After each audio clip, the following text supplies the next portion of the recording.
UP प्रधानी चुनाव 2026 में आपके गांव की सीट 2026 में किस जाति को जाएगी और सीट आरक्षित कैसे होती है, जानिए। आज मैं आपको पूरी बारीकी के साथ एक नई जानकारी देने वाला हूं और बताने वाला हूं कि आरक्षण सूची आने से पहले आपको अंदाजा लग जाएगा कि आपके ग्राम सभा में अब किस जाति के लिए कौन सी सीट आने वाली है। अगर ये वीडियो आप YouTube पर देख रहे हो तो चैनल को सब्सक्राइब कर लो, फेसबुक पर देख रहे हो तो पेज को फॉलो कर लो। अगर आपको वीडियो कैसा लगता है अंत में अपना राय जरूर दीजिएगा साथियों। अब यहाँ पर हमारे पीछे आप देख सकते हो पंचायत चुनाव में आरक्षण की कानूनी व्यवस्था। बिना संविधान के, बिना कानून के व्यवस्था के कोई पंचायत चुनाव नहीं हो पाएगी, इस चीज को आपको ध्यान देना है। अब आरक्षण उत्तर प्रदेश पंचायत राज अधिनियम 1947 और उससे जुड़े नियमों के तहत तय किया जाता है। इसमें राज्य सरकार की ओर से आदेश गाइडलाइन जारी होती है। अब यहाँ पर आपको समझना है, मैं हर बार वीडियो में आपको पहले समझा चुका हूं किस किस वर्ग को आरक्षण मिलता है। या आप 90% जनता जो वीडियो को देख रही हो पता होगी, लेकिन 10% नए साथी होंगे, उनको इस चीज को देखना है। अनुसूचित जाति SC, अनुसूचित जनजाति ST, अन्य पिछड़ा वर्ग व OBC, महिला इसमें सभी होंगी, लेकिन 33% यानी 1/3 सीटें महिलाओं के लिए आरक्षित होती हैं, चाहे वो SC हो, ST हो, OBC हो या समान वर्ग हो। हमारी बात को आप समझ चुके हैं। यानी अब यहाँ पर SC उत्तर प्रदेश में काफी जनसंख्या है और अनुसूचित जनजाति ST की जनसंख्या बहुत कम है उत्तर प्रदेश में, आपको यहाँ पर बहुत कम आपको देखने को मिलेगा। अन्य पिछड़ा वर्ग की भी आबादी उत्तर प्रदेश में बहुत ही है साथियों। अब यहाँ पर आगे आपको देखना है आरक्षण फार्मूला कैसे तय होता है। मैं आपको वीडियो के माध्यम से प्रधानी के चुनाव की हर खबर देता रहता हूं। अब आपको बताना है कि आपको क्या जानकारी है इस बात का। अगर नहीं है तो कमेंट बॉक्स खुला है, बता सकते हो। आरक्षण फार्मूला कैसे तय होता है, इस चीज को आपको समझना है। यहीं से शुरुआत होता है कि कैसे पता होता है कि आपके गांव में कौन सी सीट आ जाएगी। अब यहाँ पर आपको देखना है आरक्षण का मुख्य रूप से 2 चीजें हैं, जनसंख्या का अनुपात, पॉपुलेशन रेटियो। जिस पंचायत, यानी आपको ये समझो, जिस पंचायत, ग्राम, ब्लॉक, जिला में SC ST OBC की आबादी जितनी होगी उसी अनुपात में वहां उनकी सीटें रिजर्व होगी। यानी आप हमारी बात समझ गए हो। अब यहाँ पर उदाहरण मान लो किसी ग्राम पंचायत में कुल जनसंख्या 1000 है, 1000 है। अब यहाँ पर SC आबादी 200, यहाँ पर 20% हुआ, यहाँ OBC आबादी 300 यानी 30% हुआ, बाकी सामान यहाँ पर 500 यानी 50% हुआ। तो वहां की सीटों में लगभग 20% SC, 30% OBC और बाकी समान वर्ग के लिए होगी साथियों। यानी यहाँ पर आप हमारी बात अगर समझ गए हो तो कमेंट बॉक्स आप यहाँ पर देख सकते हो। अब यहाँ पर आपको आगे देखना है, यहाँ पर एक चीज छूट गया था, रोटेशन सिस्टम, घुमावदार पद्धति। ये आपको समझ चुके होंगे। यानी आप एक अंदाजा लगाइए कि आपके 2016 के चुनाव में कौन सी सीट थी, 2021 में कौन सी सीट आई, 2026 में कौन सी सीट आएगी। उसी को रोटेशन प्रणाली कहा जाता है, घुमावदार यानी चक्रानुक्रम कहा जाता है साथियों। अब यहाँ पर आगे आपको देखना है आरक्षण फार्मूला कैसे तय होता है। यहाँ पर भी आपको समझना है, तभी आपको समझ में आएगी। यहाँ पर रोटेशन सिस्टम आपने समझ लिया। अब यहाँ पर मैं एक चीज आपको बता दे रहा हूं, उदाहरण, अगर 2015 में कोई ग्राम पंचायत की प्रधान सीट OBC महिला के लिए आरक्षित थी तो 2021 में वह सीट बदलकर SC या जनरल में जा सकती है। ये आप समझ गए होंगे। अब मैं आपको आगे बता देता हूं, यहाँ पर देखिए ग्राम पंचायत में सीट प्रधान और वार्ड सदस्य कैसे रिजर्व होते हैं, ये भी समझना है आपको। अब ग्राम प्रधान की सीट, ये सबसे पहले ग्राम पंचायत की जनसंख्या लिखी जाती है, इस चीज को आपको देखना है।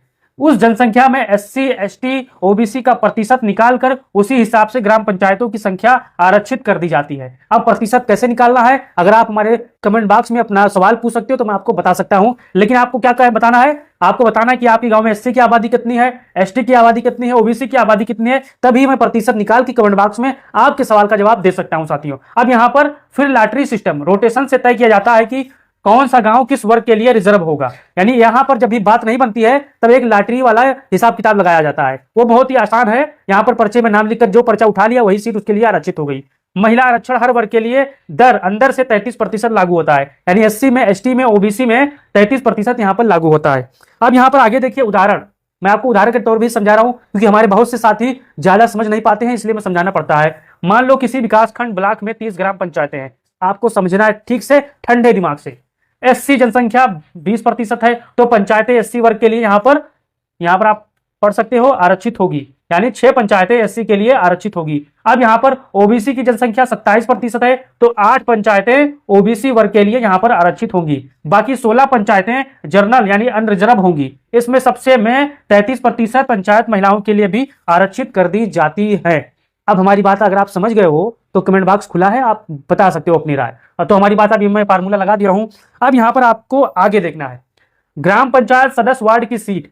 अब यहाँ पर आपको समझना है, हर ग्राम में आबादी के हिसाब से एक से लेकर कई वार्ड बनाए जाते हैं।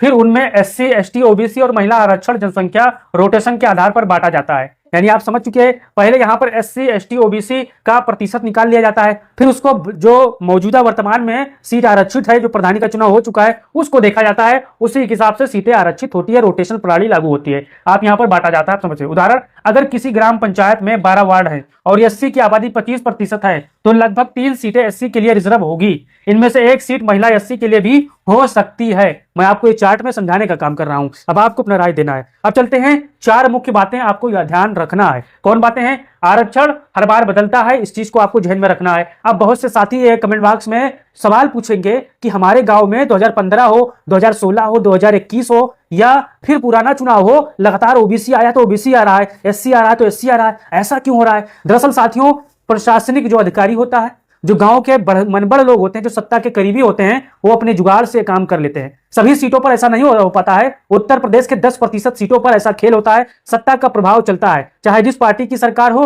वो उनके आदमी वो काम करते हैं साथियों। तो यहां पर आप देख लिए। अब यहां पर आप समझ जाते हैं, आरक्षण हर बार बदलता है और नियम यही है कि हर बार बदला जाता है या फिक्स नहीं रहता। आरक्षण का आधार जनगणना 2011 की जनगणना अभी तक आधार है। 2026 में होने वाले पंचायत चुनाव में 2011 का जनगणना अभी तक आधार वर्ष है। महिला का आरक्षण हमेशा कुल 33% रहेगा।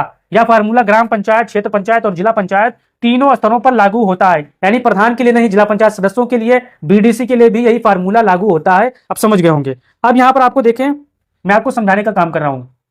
मान्यताएं, गांव की कुल जनसंख्या 2000 है, जिसमें एससी की आबादी लगभग 400 है तो 20% हुआ, ओबीसी की आबादी 600 तो 30% हुआ, जनरल की आबादी 1000 है तो 50% हुआ। महिलाओं के लिए 33% आरक्षण लागू। रोटेशन सिस्टम हर चुनाव में लागू होगा। यानी मैंने यहां पर प्रतिशत निकाल के आपको बता दिया है, आप समझ जाइएगा कि आपको प्रतिशत कैसे भी निकालना है। अब यहां पर एक गांव को मैंने चुना है।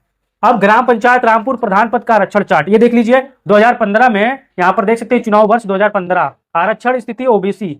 फिर 2021 में एससी साधारण, 2026 में जनरल महिला। अब यहां पर आप समझ सकते हो, ये सीट यहां पर देखो, 2015 में ओबीसी महिला के लिए आरक्षित हुई, यह सीट ओबीसी महिला प्रत्याशी के लिए आरक्षित थी।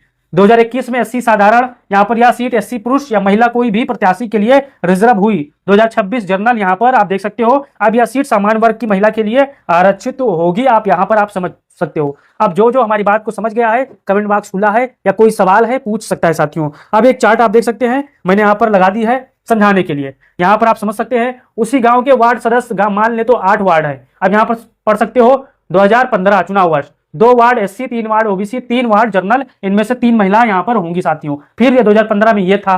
2021 में 2 वार्ड एससी, यहां पर 1 महिला, 2 वार्ड ओबीसी, 1 महिला, 4 वार्ड जनरल, 1 महिला, ऐसे यहां पर आरक्षित सीटें होती है। 2026 में 1 वार्ड एससी महिला, 3 वार्ड ओबीसी, 1 महिला, 4 वार्ड जनरल, 2 महिलाएं। अब इस चार्ट को आपको सेव कर लेना है ताकि आपको प्रतिशत निकालने में और आसानी हो। अब यहां पर आपको आगे देखना है, सीतापुर का एक और मैंने लगा दिया है, मैंने एक ग्राम सभा लिया है। इसमें आप अपना गांव मत समझ लेना, नहीं तो इसके भरोसे बैठे हो तो पता चले कि गांव में कुछ और आया है। इसे मैंने समझाने के लिए लगाया है। तो यहां पर आपको देखना है आरक्षण की स्थिति, ओबीसी महिला, एससी साधारण, जनरल महिला। अब यहां पर देखो किस वर्ग लिंग के लिए आरक्षित। ओबीसी महिला सीट पिछड़ा वर्ग की महिला प्रत्याशी के लिए आरक्षित। यहाँ पर आप देख सकते हो एससी यानी सीट अनुसूचित जाति वर्ग पुरुष महिला कोई भी के लिए आरक्षित हुई है। जनरल यहाँ पर सीट सामान्य वर्ग की महिला प्रत्याशी के लिए आरक्षित। अब बहुत से साथी कंफ्यूज होंगे कि ओबीसी क्या है, एससी क्या है। तो जनरल को सभी पता है कि सब जानते हैं, लेकिन मैंने यहाँ पर समझाने का काम कर दिया है। अब आप अपना राय दीजिए और इस वीडियो को तमाम